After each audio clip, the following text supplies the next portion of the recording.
Bonsoir, je suis ravie de vous accueillir pour ce nouveau numéro de notre fonction publique moderne et performante au service de tous, votre émission dédiée à la fonction publique. Depuis quelques semaines, nous explorons le thème de la formation des fonctionnaires et agents de l'État en Côte d'Ivoire. Aujourd'hui, nous irons à l'ENA pour parler de la formation continue des hauts cadres de l'administration publique ivoirienne. Avant d'accueillir notre invité sur le plateau, écoutons quelques avis à travers des micro-trottoirs.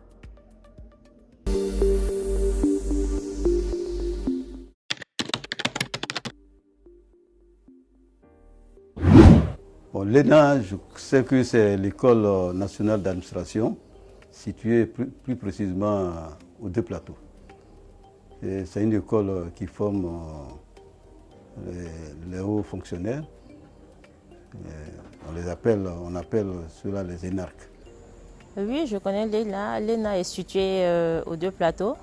Voilà, c'est l'école qui forme les cadres, les préfets et les sous-préfets et aussi les grands cadres du pays.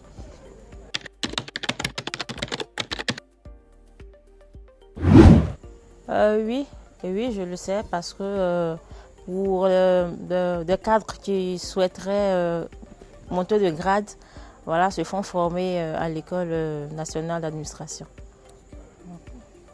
Oui, ça, je le sais. On peut être fonctionnaire et passer un concours et entrer à l'ENA. On peut être adjoint administratif, passer un concours pour être attaché ou secrétaire administratif, etc. On peut faire les finances, on peut faire les impôts, etc. Même la douane, les impôts, etc.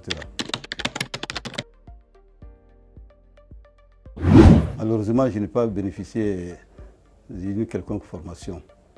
Bon, ça a été interdit aux enseignants à l'époque.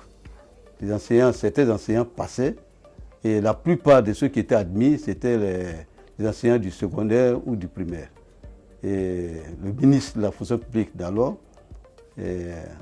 a interdit aux enseignants de passer ce concours d'entrée à l'ENA. Qu'on soit enseignant ou pas, des concours professionnels, qu'on permette aux enseignants de passer. Parce que les meilleurs qui sont aujourd'hui et qui sont sortis de l'ENA, ils ont été des enseignants du primaire ou secondaire. Donc qu'on revienne à l'ancien temps, qu'on permette aux enseignants de présenter le concours. Aujourd'hui, nous accueillons Mme Nina Mollet, la sous-directrice de la formation à la direction de la formation continue de l'ENA. Bonsoir Madame la directrice. Bonsoir Madame. Merci d'avoir accepté d'être avec nous afin de nous permettre d'en apprendre un peu plus sur la formation continue à l'ENA. Quels commentaires pouvez-vous nous faire des différentes interventions que nous venons d'entendre? Alors merci Madame. Je constate comme vous, et fort heureusement que le public connaît bien l'ENA et ses formations, mais je suis restée sur ma faim parce que ils ne se sont attardés que sur les formations données aux élèves de l'ENA, tout en occultant la formation continue.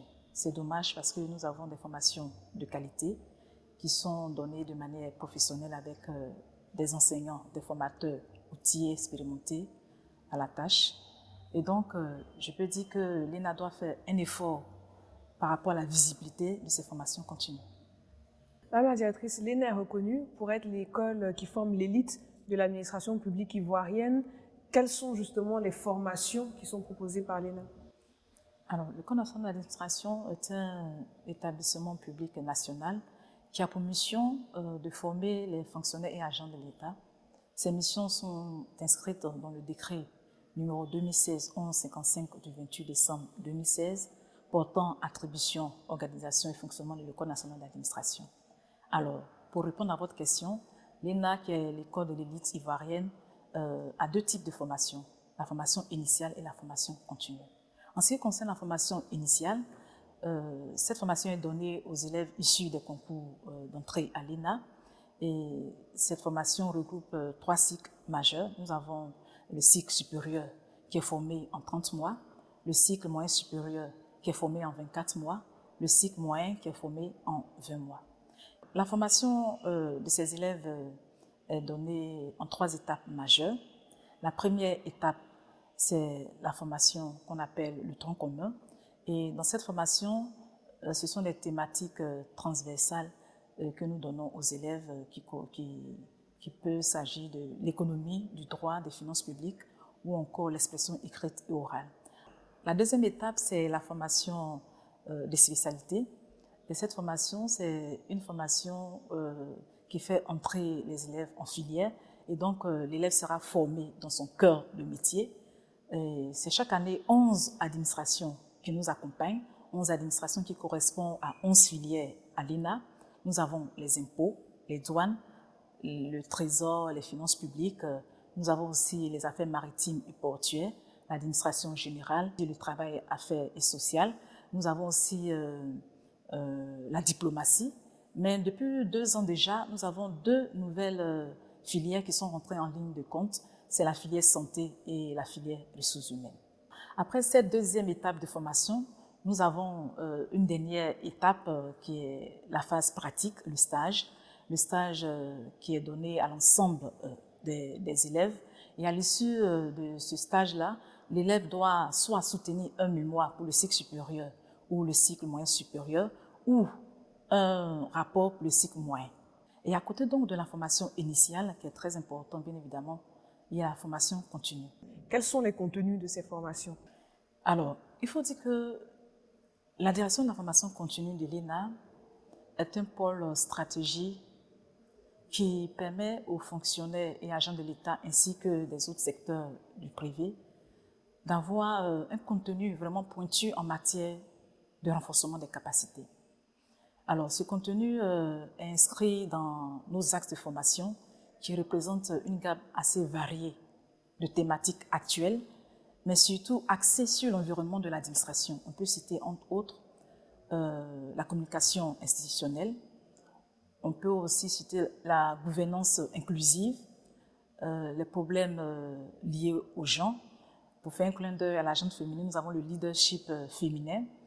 Et nous avons aussi, on va dire, la conception et le pilotage des politiques publiques, le management de la qualité axé sur l'usager client, pour ne citer que cela. Et est-ce que tous les fonctionnaires ont accès à ces formations ou sinon quelles sont les conditions pour pouvoir en bénéficier?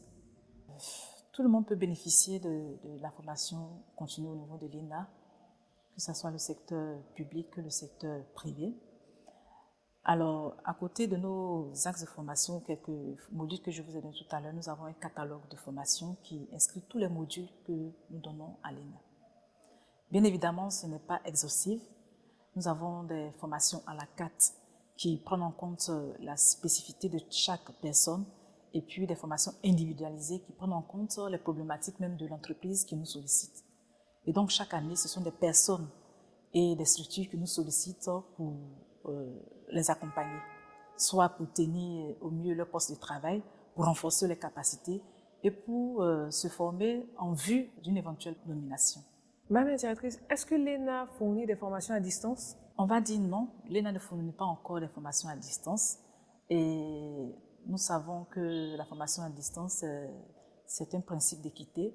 Et donc, dans notre politique, dans notre démarche qualité, nous avons inscrit cela dans notre politique afin de permettre à l'ensemble des citoyens sur l'ensemble du territoire ivoirien de bénéficier à une formation de qualité. Et pour ce fait, nous sommes en collaboration avec notre partenaire, le CNC, pour pouvoir donner cette formation de qualité. Le centre d'éducation à distance. C'est bien ça, madame.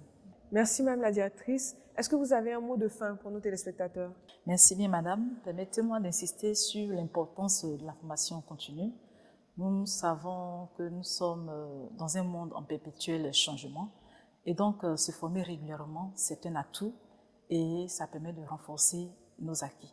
Alors pour tout agent public, il est important de se former pour donner plutôt un service public de qualité, efficace et efficiente, chère à Madame le ministre de la fonction publique, Madame Anne Désiré Ouloto, qui inscrit en fait l'administration publique dans un processus de modernisation pour une administration, comme elle le dit bien, une administration moderne, performante et surtout responsable, qui est évidemment inscrit dans la vision même des prérogatives du gouvernement.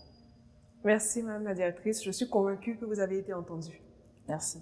Mesdames et messieurs, notre émission s'achève. J'espère que les différentes interventions auront répondu à vos préoccupations et vous auront permis d'en apprendre un peu plus sur la formation continue au sein de l'ENA. Une information à vous communiquer. La date de clôture au concours d'entrée à l'ENA pour l'année 2023, initialement prévue pour le 31 mai 2022, a été prorogée au 19 juin 2022. Merci de nous avoir suivis et à très bientôt.